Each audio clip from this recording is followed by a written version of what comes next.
사랑하는 여러분, 전 오늘 함께 읽은 말씀을 가지고 여호와께 감사하라 하는 제목으로 여러분들과 함께 말씀을 나누겠습니다. 저는 지나간 한 주간 참 바쁘게 지났던 것 같습니다. 6일 동안 우리가 함께 작정을 하고 주님과 함께하는 순간 온라인 특별 새벽 기도를 통하여서 함께 여러분들과 기도하며 그리고 또한 매일매일 하나님의 말씀을 묵상을 하는 또 즐거움이 있었습니다. 이뿐만 아니라 코로나19, 사회적 거리두기, 온라인 예배, 고용 불안, 경기 침체, 폐업 신고, 과로사, 멀어져만 가는 내 집 마련의 꿈, 이와 같은 삶에 주어진 여러 가지 환경과 상황 속에서 감사할 이유를 찾느라고 정신없는 한 주를 보내었습니다. 여러분은 어떠셨습니까? 아마 여러분들도 돌아오는 추수감사주의를 기다리면서 감사의 제목을 찾느라 분주하셨을 거라 여겨집니다. 그러는 중에 저는 감사 이유를 찾다가 아주 중요한 사실을 알게 되었습니다. 저는 고아가 아니라는 거죠. 바로 오늘 저와 여러분이 함께 읽은 말씀, 여호와께 감사하라. 저는 여러 가지 이유를 찾는 중에 나는 고아가 아니구나, 그리고 나는 감사의 대상이 있구나 하는 것으로 다시 한번 하나님 앞에 진정한 감사의 이유를 발견하는 시간이었습니다. 사랑하는 여러분, 저를 한번 따라 할까요? 여호와께 감사하라. 여러분, 이것은 부탁하는 말일까요? 아니면 이것은 권유하는 말일까요? 그렇지 않습니다. 이것은 하나님의 준엄한 명령입니다. 사랑하는 여러분, 하나님께서 당신의 언약한 백성들에게 감사를 명령하고 있습니다. 여러분, 굉장히 이상하지 않습니까? 감사라고 하는 것은 내 마음에서 우러나서 하는 것이라고 생각을 했는데 하나님께서는 우리에게 감사를 명령합니다. 우리는 마음에서 우러나지 않는 감사를 받을 때에 금방 알죠. 마음에도 없는 감사를 왜 하지? 그런 생각이 듭니다. 그렇다면 하나님께서는 분명히 우리의 중심을 아신다고 하셨는데 우리의 마음의 생각과 태도를 모르시기에 우리 주님께서 명령하는 것일까요? 그렇기 때문에 여호와께 감사하라 하는 이 말씀을 저와 여러분들은 조금 더 묵상해 볼 이유가 있을 것 같아요. 그리고 또한 그 하신 명령이 어떠한 뜻이 있는지 바른 해석이 필요할 거라 생각합니다. 카메라 업체 가운데 캐논이라는 회사를 아시죠? 광고 카피 중에 이런 카피가 있습니다. 기록이 기억을 지배한다. 같이 한번 읽어볼까요? 시작. 기록이 기억을 지배한다. 사랑하는 여러분, 아무리 재미있는 일상이라도, 아무리 아름다운 풍경이라도, 아무리 맛있는 음식이라도 기억 속에 오래도록 자리하기엔 우리의 뇌는 너무나 작고 가볍다는 것을 우리는 기억해야 할 것입니다. 매일 쏟아지는 새로운 지식에 대한 입력을 하기에 여념없는 우리, 그렇기 때문에 하나님께서 우리의 삶 가운데 수많은 일들을 베풀어 주셨음에도 불구하고 그 감사가 자리할 틈이 없어 금방 우리는 잊어버리고 망각한다는 것이죠. 페이스북이라는 SNS 플랫폼이 있습니다. 페이스북이라는 이 플랫폼에는요, 재미난 기능이 있어요. 나의 과거에 소중했던 추억을 기록해 두었다면 바로 수년이 지난 이후에도 그날이 되어지면 그날에 있었던 기억을 다시금 돌아볼 수 있는 그런 기능이 있습니다. 저는 2020년 3월 12일에 페이스북에 알림을 듣고 보게 된 영상이 있었는데요, 그 영상의 내용은 이런 겁니다. 이제 잠자려고 엄마와 두 아이가 이불을 펴놓고 성경을 펼쳐놓고 찬송을 하고 있었어요. 달고 묘한 그 말씀, 생명의 말씀은, 그 말씀을 하는 큰딸, 아니 뭐 둘밖에 없으니 큰딸이라고 할 것도 없죠. 딸과 그래 아들이 아직도 말이 어눌한데도 불구하고 그 찬송을 하는 그 모습을 보면서 그때의 작지만 소중했던 행복을 저는 다시 한번 기억할 수 있었습니다. 작지만 소중한 그리고 확실한 감사, 행복. 이것이 무엇입니까? 우리 안에 쉬 사라져버리고 많은 기억을 다시금 되새기게 하면서 생각나게 하는 것이죠. 하나님께서는 몰라서 우리에게 명령하시는 것이 아니라 우리의 본질을 너무나 잘 알고 계시기 때문에 명령하는 것이죠. 그렇게 명령하시면서 잊지 말고 기억하라 말씀하시는 것이 우리 주님이시라는 거예요. 누가복음 17장 11절과 19절 말씀을 보면 예수님께서 예루살렘으로 가실 때에 갈릴리와 사마리아 사이의 한 성에 들어가십니다. 그때에 10명의 나병 환자들이 예수를 부릅니다. 예수 선생님이요, 예수 선생님이요. 그러자 예수님께서 그들을 불쌍히 여기시고 그들에게 외치는 소리를 들으시고 이렇게 말씀하셨습니다. 제사장에게 가서 네 몸을 보여주어라. 그 말을 듣고 10명은 불이 나게 달려가는 중에 그들의 몸의 변화가 일어난 것을 알게 되었습니다. 그런데 여러분, 우리가 잘 알고 있는 것처럼 한 명만 돌아왔어요. 그 한 명만 돌아와서 예수님께 감사를 표할 때에 예수님께서 이렇게 말씀하셨습니다. 누가복음 17장 18절 19절인데요 같이 한번 읽어보겠습니다. 시작. 예수께서 대답하여 이르시되 10사람이 다 깨끗함을 받지 아니하였느냐? 그 9은 어디 있느냐? 계속 있습니다. 이 이방인 외에는 하나님께 영광을 돌리려 돌아온 자가 없느냐 하시고. 사랑하는 여러분, 무슨 말이죠? 은혜를 받은 사람은 많습니다. 그러나 감사하는 사람은 많지 않다는 것이죠. 이 10명의 나병 환자의 회복과 그리고 또한 돌아오지 않은 9명과 돌아온 이 한 사람 사이에서 우리의 모습을 보게 되는 것은 아닐까요? 그러므로 여러분, 감사하라는 명령 앞에서 우리는 감사가 명령으로 되는 것이야? 그렇게 말하며 이 모양 저 모양으로 판단을 하기보다는 감사의 이유가 되시고 그리고 또한 감사의 대상이 되시는 하나님으로 인하여서 또한 예수 그리스도로 인해서 감사하는 저와 여러분들이 되기를 예수님의 이름으로 축원합니다. 감사의 이유를 주신 그 감사의 대상 때문에 혹 우리는 자주 잊어버리고 또한 망각한다 할지라도 변함없으신 그 주님을 기억하며 감사할 수 있다는 거죠. 그래서 감사의 대상에게 감사를 표현한 사마리아인을 향해서 예수님이 말씀하셨습니다. 일어나 가라, 내 믿음이 너를 구원하였느니라. 아멘. 사랑하는 여러분, 기억하십시오. 병고침을 받았습니다. 감사의 깊은 깨달음이 있어서 그는 돌아와 감사를 표현했습니다. 그 순간 예수님은 그 한 사람의 감사를 믿음으로 치환합니다. 감사의 자리에 믿음을 두셨다는 것이죠. 그러므로 여러분, 이 감사는 작지만 확실한 감사보다 더 큰 의미가 있습니다. 저를 한번 따라 할까요? 대확감. 소확감이 아닙니다. 대확감입니다. 크고 확실한 감사라는 거예요. 그래서 여러분, 감사가 곧 믿음임을 우리 예수님은 말씀하셨습니다. 믿음은 그렇다면 무엇입니까? 바로 감사의 대상에 대하여서 우리는 바라보며 그리고 또한 묵상케 되어지는 것이죠. 그러므로 여러분, 감사는요, 엄밀히 말하면 감사는 바라봄이라 말할 수 있습니다. 말씀을 통해서 믿음으로 바라본 하나님은 어떤 하나님입니까? 영원하신 하나님이에요. 그 영원하신 하나님은 어떤 하나님이시라고 말합니까? 오늘 저와 여러분이 읽었던 1절 말씀에 선하신 하나님이고 인자하신 하나님이라는 거예요. 왜 여러분, 그 인자하시고 선하신 하나님은 영원하신 하나님일까요? 언약의 하나님이기 때문에 그렇습니다. 선하다는 것은요, 토부를 말합니다. 인자는 헤세드를 말합니다. 사람을 지으시고 토부하셨던 하나님은 어떻게 해요?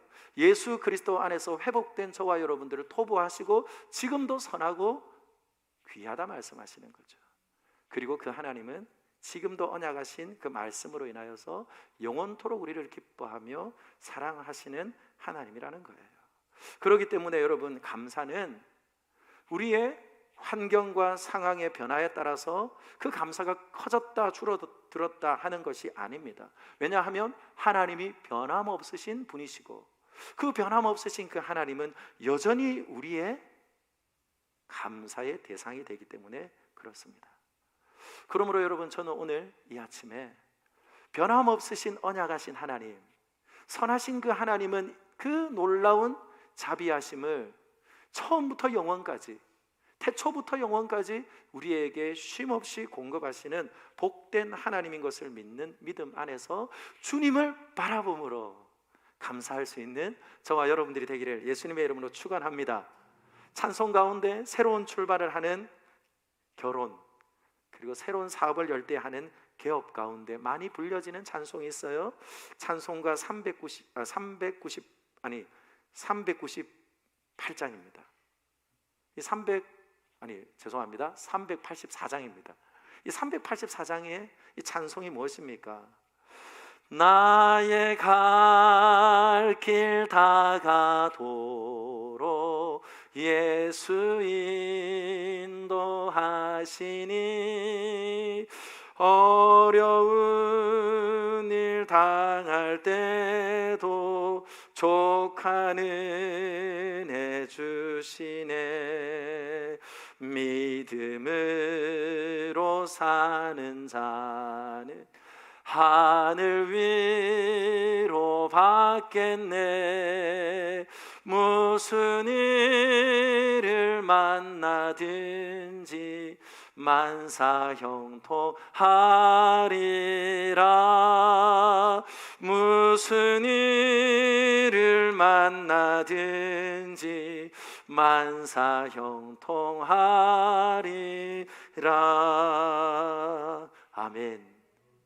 여러분, 오늘 이 찬송을 지은 사람이 누군 줄 아세요? 아마 이 찬송을 들을 때 여러분들은 아마 인생에 실패 없이 성공 신화를 써갔던 사람이 지은 찬송시이구나 라는 그런 생각을 하게 될 것입니다. 그러나 결코 그렇지 않아요. 태어난 지 6주 만에 앞을 보지 못하게 된 시각장애인인 화니 크로스비 여사가 지은 찬송입니다. 어려운 일 당한 때에도 족한 은혜를 주시는 그 하나님, 그 하나님을 무엇으로 바라봅니까? 육안의 눈으로는 볼 수 없어요.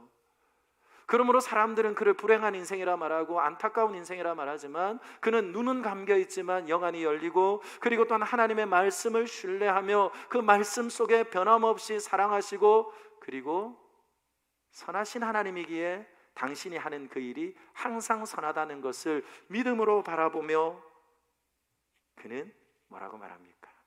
무슨 일을 만나든지 순탄한 환경 속에서도, 그리고 또한 힘들고 고단한 순간과 환경 속에서도 우리 주님을 감사하며 찬송하는 것이죠. 그러므로 여러분, 저를 한번 따라 할까요? 감사는 바라봄입니다. 저와 여러분들이 바라보는 시선이 주님께 고정되어 있으므로 코로나 시대, 그리고 또한 이곳저곳 모든 것이 끊어진 듯 사방이 꽉 막혀버린 시대일지라도 저와 여러분들이 주님으로 인하여서 감사하게 되는 복된 날이 되기를, 그런 성도 되기를 예수님의 이름으로 축복합니다. 그리고 여러분, 또 감사는 무엇일까요? 돌아봄이에요. 돌아봄. 1절 이후로 2절부터 9절 말씀을 보세요. 2절부터 9절 말씀을 보시면 이렇게 말씀을 합니다. 애굽에서 건져주셨고 바벨론에서 건져주셨음을 그들은 하나님 앞에 노래합니다. 왜요? 그곳에서 건지신 그 하나님은 어떤 하나님이라고요? 언약하신 하나님이라고 말씀을 드렸죠. 언약하신 하나님은요, 평생 책임지시고 보호하시고 사랑하시는 하나님이세요. 그 하나님께서 아브라함과 언약을 맺으셨고 다윗과 언약을 맺으셨습니다. 그래서 아브라함과 다윗을 대신할 또한 새로운 언약을 계획하시고, 그리고 또한 우리의 삶에 그 언약을 이루셨다는 거예요. 왜냐하면 아브라함의 언약도, 그리고 모세의 언약도, 다윗의 언약도 저와 여러분들에게 주신 하나님의 말씀 역사서를 읽어보면 그들의 언약은 마치 실패한 듯 하였습니다. 하나님이 그들을 버리신 걸까요? 그렇지 않습니다. 하나님은 변함없지만 인간이, 그리고 또한 우리의 인생이 하나님을 떠났고 등졌기 때문에 그렇습니다.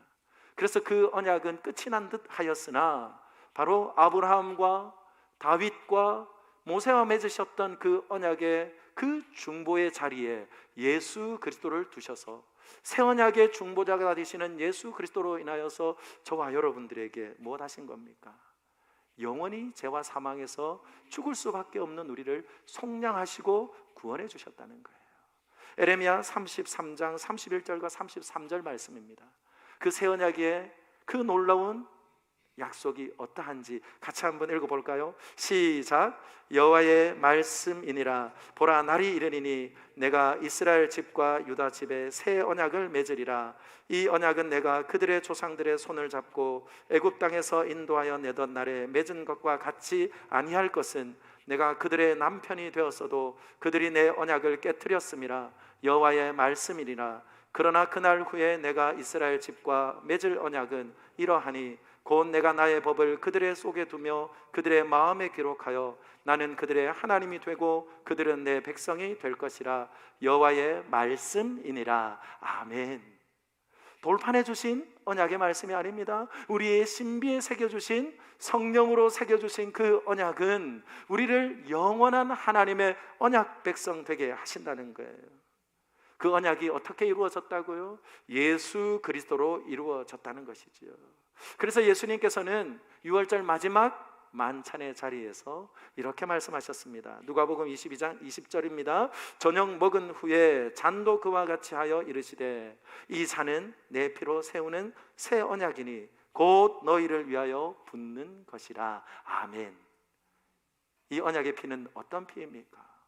모든 죄와 사망의 법에서 우리를 자유하게 하고, 그리고 또한 죄로 인하여서 도저히 일어날 수 없고, 그리고 또한 되살아날 수 없는 죽었던 우린 영혼들을 살려주신 그 놀라운 죄값을 지불한, 내가 지불해야 될 그 대가였음을 우리에게 분명히 말씀합니다. 그러므로 사랑하는 여러분, 저와 여러분들은 다시는 끊어지지 않는 새 언약의 중보자가 되시는 예수 그리스도의 보혈로 하나님의 백성 되었으니, 오늘 마침 우리는 무엇합니까? 성찬 예식을 통하여서 그 살을 먹고 그 피를 기념하며 마시는 이 성찬 예식을 통하여서 하나님 나라의 백성 되어졌으며 영원히 끊어지지 않는 약속의 인생인 것을 기억하며 돌아보며 하나님 앞에 감사하는 저와 여러분들이 되기를 예수님의 이름으로 축원합니다. 이렇게 우리를 속량하신 하나님은 오늘 우리에게 또한 이렇게 말씀합니다. 만족하게 우리에게 공급하시는 하나님이시라고 말씀하지요. 오늘 저와 여러분이 읽었던 9절 말씀입니다. 그가 사모하는 영혼에게 만족을 주시며 줄인 영혼에게 좋은 것으로 채워주심이니라. 아멘. 사랑하는 여러분, 하나님께서는요, 부르짖는 자의 기도를 결코 외면하지 않는다는 거예요. 우리는 얼마나 많은 결핍을 느끼며 살아갑니까? 건강의 결핍을 느끼며 살지요. 재정의 결핍을 느끼며 삽니다.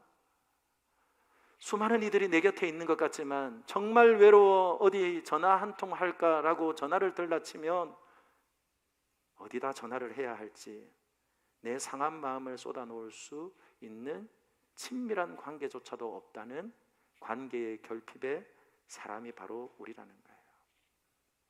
하지만 하나님은 마음의 간절함을 가지고 하나님 앞에 구하는 이에게 오늘 이렇게 말씀합니다.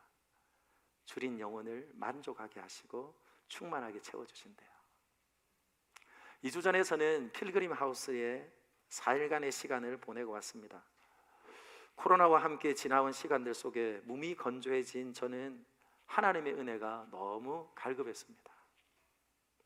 아무도 보는 이가 없는 곳에서 하나님 앞에 부르짖어 기도하고, 그리고 또한 하나님의 말씀을 또 묵상하면서 앞으로 또 우리 다산로 교회와 함께 어떠한 말씀을 나누어 먹으며, 그리고 또한 어떻게 이 길을 걸어가야 할지 아무도 주변을 돌아보아도 가르쳐주는 이도 없고 도와줄 이가 없어 갈급하여 그곳에 올라갔습니다. 그런데 여러분, 하루 이틀 이렇게 시간이 지나는데도 별로 제 안에 하나님께서 이렇게 확신을 주지 않고, 그리고 넉넉한 마음을 제 안에 주시지 않아서 더 제 마음 안에 또한 갈급함이 있었어요.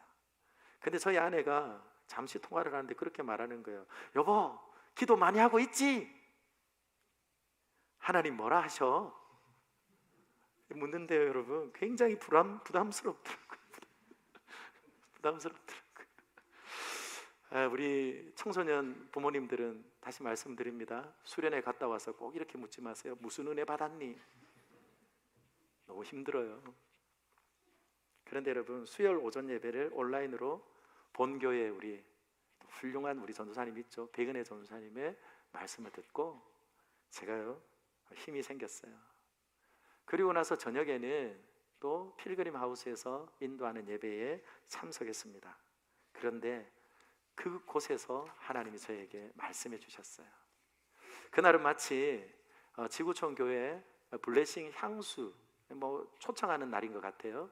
그래서 김병년 목사님이라는 분이 간증을 하셨어요. 그분은 16년간 사모님을 간호하며 세 남매를 키우시고 목회도 아주 잘하고 계시는 공릉의 한 교회를 섬기는 담임 목사님입니다. 16년 동안 뇌병변이 와서 쓰러지고 뇌경색으로 누워있는 아내를 16년 돌봤다는 거예요. 근데 그분이 그 간증의 마지막 말미에 이런 말씀을 하시더라고요. 어느 날 사순절 새벽 기도를 하고 이제 출근을 하려고 하는데 사모님을 간병하러 오신 장모님과 크게 싸웠다는 거예요. 그리고 교회를 출근하는 길에 하나님께 이렇게 기도했답니다. 하나님, 나 너무 힘들어요. 이 여자 좀 빨리 데려가 주세요. 하나님, 나 너무 힘들어요. 뭐 좀 해봐요. 사투리로 뭐 좀 해봐요. 그렇게 하나님 앞에 울며 대어들었대요. 대어들었대요. 그런데 하나님께서 한참이나 그렇게 대어들듯 기도하는데 하나님이 이렇게 말씀하셨답니다. 병년아, 나는 네게 내 아들을 주었다. 그래서 다시 따지듯 물었다고 합니다. 내가 그걸 몰라요? 내가 그것을 잘 알고 또 그것을 믿기 때문에 그것을 전하려고 나는 목사가 되었잖아요. 내가 그걸 몰라요? 내가 아내를 일으켜 달라고 했지 아들을 주신 것 그건 내가 몰라요? 그리고 한참이나 다시 우는데 다시 하나님께서 말을 걸어오셨대요. 병연아, 내 아들을 보다 네게 귀한 것이 있느냐? 내 아들보다 네게 귀한 것이 있느냐? 그 순간 목사님의 기도에 응답하신 하나님의 뜻을 알게 되었다고 합니다. 그러면서 로마서 8장 32절 말씀을 읽으셨어요. 같이 한번 읽어봅시다. 시작. 자기 아들을 아끼지 아니하시고 우리 모든 사람을 위하여 내주시니가 어찌 그 아들과 함께 모든 것을 우리에게 주시지 아니하겠느냐. 아멘. 이전에는 이 말씀이 이렇게 해석되었다는 거예요. 귀하고 소중한 아들을 주었으니 네가 기도하면 내가 무엇이든지 줄 것이다. 그렇게 말씀하시는 말씀으로 근거를 삼았다는 거예요. 그런데 그날 하나님께서 당신에게 들려주신 음성을 듣는 순간 이것이 다시금 해석이 되어진 거예요. 그러면서 이렇게 말하는 겁니다. 아내가 다시 일어난다 하여도 내게 가장 귀한 선물은 예수님이구나. 아내가 다시 일어난다 하여도 내게 가장 귀한 선물은 예수님이구나. 그걸 깨닫게 되고 난 이후에 다시 그것을 청중들에게 이렇게 물었습니다. 그러면 여러분, 저의 아내가 일어나지 않으면 내 인생은 망조고 끝나고 아무것도 누리는 게 없는 것입니까? 그 말을 청중들에게 하는데 곧 제게 하는 듯 들렸어요. 그걸 깨닫게 하시는 순간 그는 이렇게 말하더라고요. 일으켜 달라는 기도를 멈추었다는 거예요. 그랬더니 더 이상 고쳐야 하는 대상으로 아내가 보이지 않다라는 거예요. 무엇입니까? 함께 살아가는 동무로, 동행자로 그리고 여겨지게 되더라는 겁니다. 그랬더니 아픈 사람, 고쳐야 하는 사람이 있는 대상으로 여겨질 때에는 늘 가정 안에 살얼음을 걷는 듯 불안불안하였는데 하나님께서 그 순간 아내가 일어나고 회복되지 않았지만 화목함을 주시고 평안함을 주시고 평화를 주셨다는 거예요. 사랑하는 여러분, 그 순간 제게도 하나님 말씀하셨어요. 말씀을 듣는 중에 근호야, 네게 내 아들보다 더 귀한 선물이 있느냐? 저는 오늘 이 시간 우리 사랑하는 믿음의 식구들에게 또 묻고 싶어요. 사랑하는 여러분, 저와 여러분들의 인생에 예수님보다 더 귀한 선물이 있으십니까? 없죠. 없죠. 그러니 어떻게 되어진다고요? 더 이상 고쳐야 되는 대상이 아니에요. 함께 살아가는 거예요. 그랬더니 알아 누워 있어도 그는 나의 아내의 역할을 충분히 감당하고 있고, 사모의 역할을 감당하고 있고, 엄마의 역할을 감당하고 있고, 자신도 남편의 역할을 감당하고 있더라는 거예요. 이것이 무엇입니까? 우리 주님께서 영혼 안에 만족함을 주시고, 그리고 또한 변하는 세상의 것들로 우리의 삶에 감사가 늘었다 줄었다 하는 인생이 아니라 풍성하게 가득 채워주시는 예수 그리스도의 사랑이며 하나님의 신실한 은혜인 줄 믿습니다. 그러므로 여러분, 빌립보서 4장 11절과 13절은 이렇게 말합니다. 내가 궁핍함으로 말하는 것이 아니라 어떠한 형편에든지 나는 자족하기를 배웠노니, 나는 비천에 처할 줄도 알고 풍부에 처할 줄도 알아 모든 일 곧 배부름과 배고픔과 풍부와 궁핍해도 처할 줄을 아는 일체의 비결을 배웠노라. 같이 할까요? 시작. 내게 능력 주시는 자 안에서 내가 모든 것을 할 수 있느니라. 믿으시면 아멘.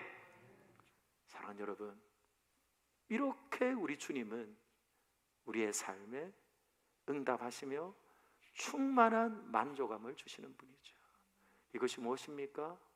다시 한번 하나님의 말씀을 통하여서 내가 선 그곳에서 뒤를 돌아보며, 그리고 내가 서 있는 이곳을 기억하며 하나님 앞에 감사할 수 있는 것이죠. 그러므로 여러분, 감사의 또 다른 의미는 돌아봄에 있다는 것입니다.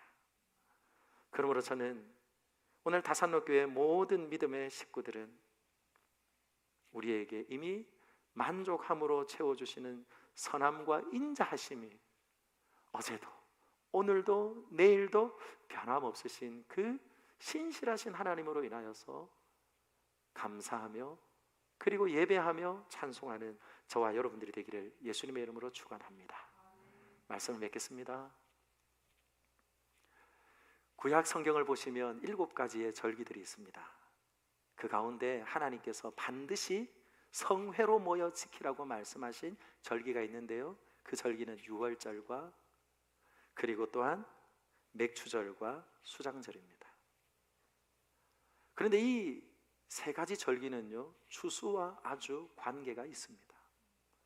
그리고 그 가운데 가장 오늘 가을의 추수함으로 하나님께 올려드리는 추수감사와 똑같은 의미의 절기는 수장절이라고 합니다.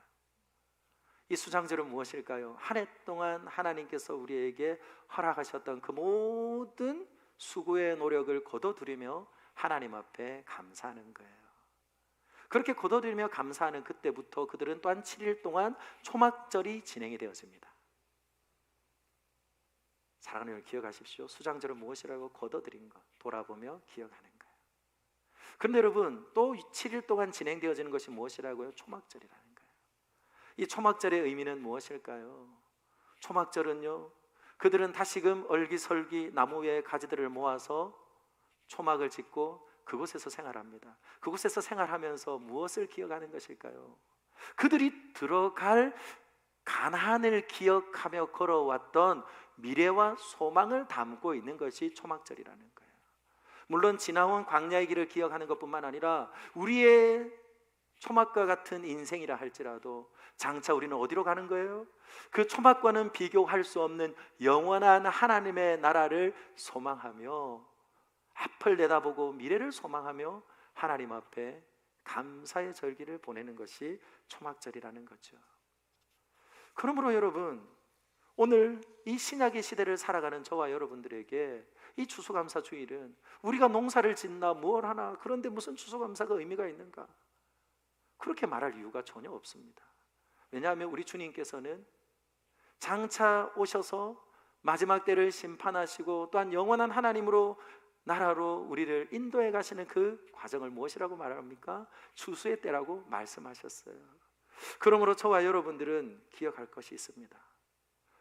바로 유월절과 맥추절은 지나간 것에 대한 감사이라면 이 추수감사 주일, 그리고 또한 초막에 거하며 들어갈 가나안을 기억하며 그들이 광야의 길을 걸었던 것처럼 이 험한 세상, 코로나보다 더 무섭고 힘겨운 것이 우리의 삶에 찾아올지 모르는 그런 삶의 현장과 삶 속에서 또 우리는 살을 부비며 그리고 살아내어야 하겠지만 우리가 영원히 바라보고 신앙해야 될 예수 그리스도뿐만 아니라 그로 인하여서 손으로 지은 것이 아니라 우리 주님께서 친히 지으신 그 영원한 하나님의 나라가 있음을 우리는 바라봄으로 오늘 이 감사의 절기를 맞이하셔야 할 겁니다. 그러므로 여러분 기억하십시오. 하나님의 나라는요, 감사의 나라입니다. 이 땅에서 모든 제사는 끝이 나겠지만 주님을 만나 영원한 그 나라에서 우리가 함께할 것은 주님께 감사하며 찬송할 것을 기억하시며 저와 여러분들이 추수의 감사를 때를 지나며 돌아보아 하나님 앞에 감사할 뿐만 아니라 우리의 삶에 이미 가장 좋은 것을 주셨을 뿐만 아니라 그분만으로도 충분히 감사하며 누릴 수 있는 은혜와 은총을 주셨음을 기억하며 변함없는 신실하신 하나님을 묵상하며 감사하며 경배하는 우리 되기를 예수님의 이름으로 축복합니다. 기도하겠습니다. 살아계신